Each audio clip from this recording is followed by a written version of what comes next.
Existe-t-il une relation entre Ripple et les acheteurs de XRP? En outre, le XRP est resté en dessous de son plus haut niveau historique pendant 5 ans et 7 mois, ce qui a suscité des spéculations sur l'imminence d'un nouveau sommet. Enfin, David Schwartz, directeur technique de Ripple, pense que les actifs numériques comme le XRP pourraient devenir des monnaies de réserve mondiale, mais pourront-ils un jour défier le dollar? Restez avec moi jusqu'à la fin pour en savoir plus. Bonjour à tous et bienvenue sur notre chaîne, où nous parlons des dernières mises à jour sur le XRP et le monde des crypto-monnaies en général. Si c'est la première fois que vous regardez l'une de nos vidéos, nous vous souhaitons la bienvenue. Nous vous invitons à appuyer sur la cloche de notification pour ne jamais manquer une autre vidéo. Nous vous annonçons que cette chaîne offre un cadeau de 200 XRP. Pour avoir une chance de participer, il vous suffit de vous abonner à la chaîne, de liker cette vidéo et de commenter avec le hashtag XRP et le gagnant sera annoncé. La phase de correction en cours est le prix du XRP à partir d'un support approprié au niveau de 60 cents. Au cours des 3 semaines de chute, l'altcoin a enregistré une perte de 36 points et 5%, le prix ayant chuté du sommet de 93 cents, atteint le 13 juillet au niveau le plus bas de 59 cents. Le support susmentionné, aligné avec le niveau de retracement de Fibonacci de 50%, crée une base solide pour les acheteurs afin de relancer la dynamique haussière. Si vous entrez dans CE creux, si la chute du prix du XRP est témoin d'une nouvelle poussée de pression d'achat jusqu'à 60 cents, cela indiquerait que les acheteurs accumulent un prix décoté. Cette pression de la demande pourrait déclencher une action latérale pendant quelques jours de bourse, offrant aux acheteurs une opportunité de reprendre des forces. Ainsi, une rupture potentielle de la barrière des 6600 donnerait le premier signal de reprise. Moyenne mobile exponentielle, le prix de l'altcoin se négocie au-dessus de l'EMA de 100 et de 200 jours, ce qui indique que la tendance générale reste haussière. La pente du RSI de 40% indique que les acheteurs ont suffisamment d'élan pour mener à bien un renversement haussier. D'autre part, les experts juridiques en crypto-monnaie ont réagi à la demande de la SEC de déposer un appel interlocutoire contre la victoire de Ripple. En début de semaine dernière, la SEC a demandé l'autorisation de faire appel de la décision de la juge Annalisa Torres concernant la vente programmatique de XRP et la distribution d'autres jetons par Ripple. Rappelons que la juge Torres a décidé que les 2 transactions ne constituaient pas des contrats d'investissement. Notamment, elle est parvenue à ce verdict après avoir appliqué le 3e volet du test de Howey, une attente raisonnable de bénéfices à tirer des efforts d'autrui. La juge Torres a déclaré que les acheteurs au détail de XRP ne s'attendaient pas à réaliser des gains directement grâce aux efforts de Ripple. Elle a donc déclaré que les ventes programmatiques de XRP sur les bourses n'étaient pas des titres. Cependant, la SEC a exprimé son mécontentement face à cette décision et a récemment demandé l'autorisation de faire appel. À la suite de cette décision, des experts juridiques de premier plan ont spéculé sur l'issue possible de l'appel s'il est accordé. Michael Selig, avocat au cabinet Wilkie Farr & Gallagher, s'est joint au débat hier lors d'une interview avec CoinDesk. L'avocat Selig a émis l'hypothèse que le facteur d'entreprise commune de Howey serait un problème pour la SEC dans sa tentative de renverser la décision du juge Torres sur les ventes programmatiques, indépendamment du fait que les investisseurs s'attendent à faire des gains directement grâce à l'effort de Ripple. Beaucoup d'entre nous se sont concentrés sur le critère de l'entreprise commune pour CS ventes programmatiques. Même s'il existe une attente raisonnable de profit basée sur les efforts d'autres personnes, il n'y a pas de relation commune entre Ripple et les acheteurs de XRP, a-t-il déclaré. Selon M. Selig, il serait difficile pour la SEC de passer outre le facteur de l'entreprise commune dans cette affaire. Il a supposé que la décision du 2e circuit concernant l'autre distribution de XRP par Ripple serait également favorable à l'entreprise. Il a notamment reconnu que la question des ventes programmatiques était plus délicate que celle des autres distributions. Par conséquent, l'avocat a recommandé que le tribunal applique d'autres critères de Howey aux transactions. En outre, Selig a ajouté que XRP n'est finalement pas considéré comme un titre dans les ventes programmatiques et les autres distributions. Je pense qu'en fin de compte, le XRP est toujours considéré dans ces types de transactions comme une non-valeur, a-t-il ajouté. Entre-temps, plusieurs experts juridiques ont commenté le critère de l'entreprise commune de Huawei dans le cadre du procès SEC contre Ripple. L'avocat John Deaton, fondateur de CryptoLaw.US, a réaffirmé que la SEC n'avait pas réussi à satisfaire aux critères de l'entreprise commune. Notamment, l'agence de régulation a d'abord soutenu que Ripple était l'entreprise commune.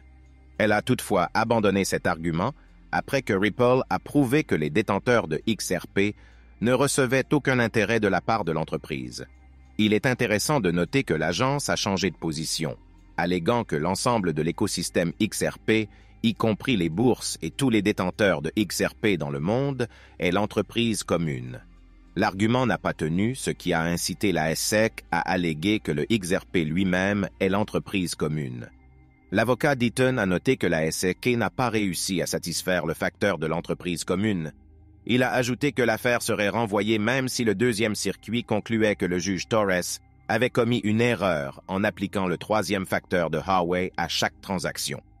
Dans ce scénario, il a spéculé que le juge Torres appliquerait le facteur d'entreprise commune, que la SEC n'a pas satisfait, aux ventes programmatiques de XRP et aux autres distributions, et qu'il estimerait toujours qu'elles ne constituent pas des contrats d'investissement.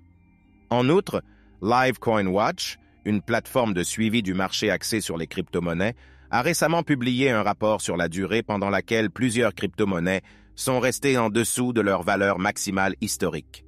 Les données indiquent à juste titre que le XRP est resté en dessous de son plus haut niveau historique pendant plus de 5 ans. Parmi les 30 crypto-monnaies étudiées par LiveCoin Watch, le XRP est, avec le Stellar, la deuxième crypto-monnaie à être restée le plus longtemps en dessous de son plus haut niveau historique. Ces deux actifs n'ont passé qu'un mois de moins que le Bitcoin Cash, dont la valeur maximale a été atteinte en décembre 27. Bien que le sommet historique du XRP reste un sujet de débat, les données de TradingView le situent à 3,31 $. Selon CS Données, le XRP a atteint son plus haut niveau historique actuel de 3,31 $ en janvier 28, au cours d'un rallye impressionnant qui l'a vu s'apprécier massivement de 15,73% en un mois. Notamment, avant le sommet actuel, le précédent sommet historique du XRP s'élevait à 3900, une valeur atteinte en mai 27. Après le passage sous le précédent sommet historique, le XRP s'est négocié en dessous de cette valeur pendant 7 mois avant de la regagner en décembre 27. Cependant, dans ce qui semble être une tournure d'événements complètement différente, le XRP n'a pas réussi à récupérer le record historique actuel bien qu'il se soit négocié en dessous de celui-ci pendant 5 ans et 7 mois. Les experts du secteur ont attribué cette réalité baissière à la bataille juridique avec la SEC américaine qui a freiné la croissance du XRP au fil des ans. Le XRP n'a pas réussi à tirer parti de la précédente vague haussière menée par le Bitcoin en 21. Le BTC a atteint un sommet historique de plus de 68,000 $ en novembre 21, grâce à ce mouvement haussier. De même, d'autres crypto-actifs ont atteint leur sommet cette année-là. Cependant, le XRP a été freiné par la pression juridique émanant de l'action en justice de la SEC. Malgré un pic annuel de 1,97 $ en avril 21, le XRP n'a pas progressé davantage.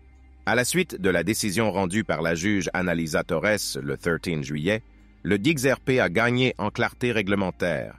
Alors que la décision de la SEC de faire appel du verdict continue de faire pression sur le XRP, la déclaration selon laquelle il ne s'agit pas d'une valeur mobilière a suscité un regain de confiance chez les investisseurs. En conséquence, plusieurs observateurs du marché pensent que le XRP devrait bientôt atteindre un nouveau sommet historique. Précisément, un éminent analyste de la cryptographie a prévu que le XRP pourrait atteindre 8,50 $ dans les mois à venir. Il s'agirait d'un nouveau sommet pour le XRP. Comme nous l'avons indiqué, les projections d'une hausse du XRP jusqu'à 18,96 $ ont émergé au sein de la communauté XRP alors que Ripple s'intéressait au marché des produits dérivés, mais les doutes ne manquent pas.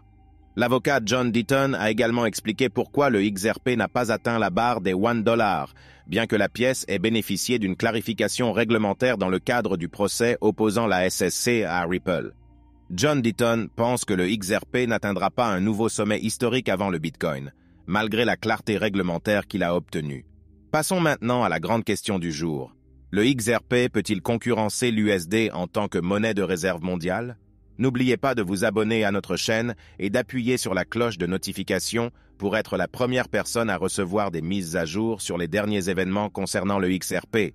La communauté XRP est à nouveau en effervescence depuis qu'un cadre supérieur de Ripple a commenté la probabilité que des pays adoptent des actifs numériques comme monnaie de réserve. Lors d'un récent espace Twitter animé par un membre anonyme de la communauté XRP, David Schwartz, directeur technique de Ripple, a été interrogé sur la possibilité de voir coexister deux monnaies de réserve mondiales. Schwartz a répondu par l'affirmative que c'était possible. Le dirigeant de Ripple a fondé son argumentation sur le rôle dominant du dollar américain dans les réserves de la plupart des pays.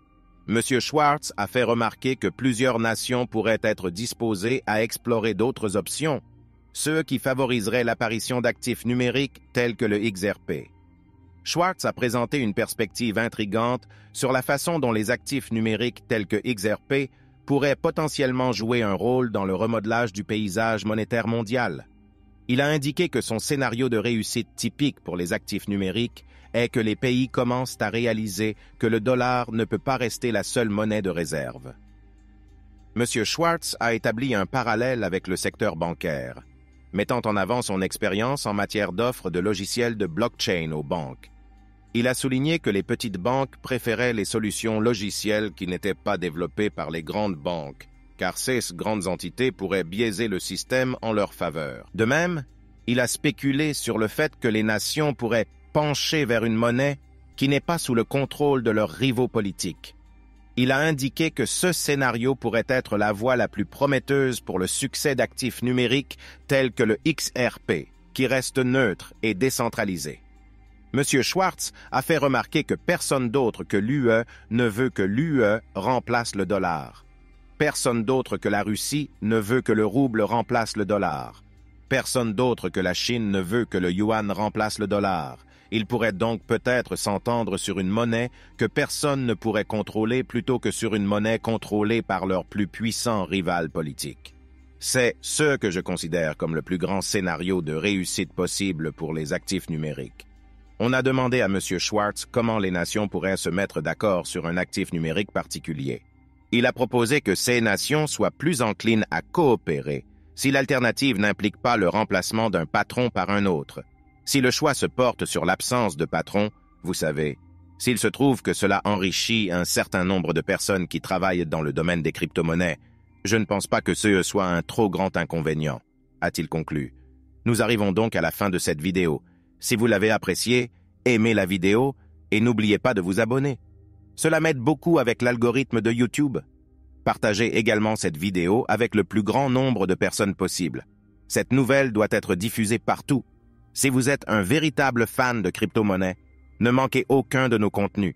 Rendez-vous demain pour parler des dernières nouvelles qui nous concernent tous en tant que communauté.